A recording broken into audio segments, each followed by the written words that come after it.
In 1726, a woman in England convinced doctors she was giving birth to rabbits, not a metaphor, actual fluffy, long-eared rabbits.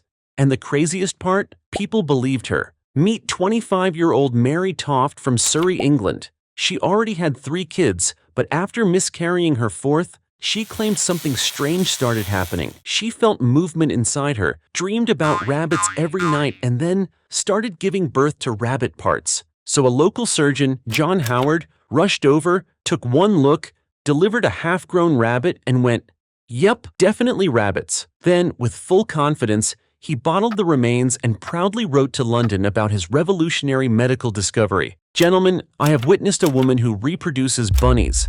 London went absolutely bananas. The story spread like wildfire. Even King George I heard about it and decided to get involved. He sent his royal surgeon, Nathaniel St. Andre, to investigate this miracle of maternity. Nathaniel actually watched her give birth to a rabbit, checked it, nodded and said, "Yup, that's a rabbit."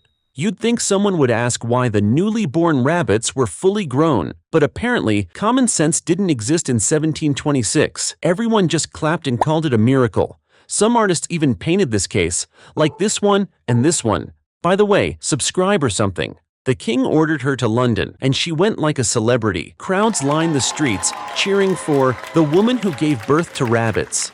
Newspapers even published daily counts of how many rabbits she'd supposedly delivered, and people placed bets on how many she'd pop out next. Britain had officially entered its clown era. Then 2 actual competent doctors, Sir Richard Manningham and James Douglas, stepped in. Not like the previous geniuses who probably earned their degrees from cereal boxes. They examined the rabbits and noticed something odd. Their stomachs were full of grass, which Mary definitely hadn't eaten, meaning she wasn't giving birth to rabbits. She was inserting them inside herself. Wait, give me a second. By the time they confronted her, records claimed she had given birth to 17 rabbits. When doctors threatened to perform exploratory surgery on her womb, Mary broke instantly. She confessed she, her husband, and her mother-in-law had been buying baby rabbits from the market, chopping them up, and using them to fool doctors. Let's wrap up with a quick disaster round. The king's surgeon? Reputation destroyed. Career over. Mary? Arrested for fraud and thrown in prison for a couple of months, then released because apparently there's no law against fake rabbit births. Her husband? National joke. Her mother-in-law?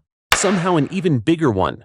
And that's the story. Don't forget to like, subscribe, and for the love of science, keep your pets out of your uterus.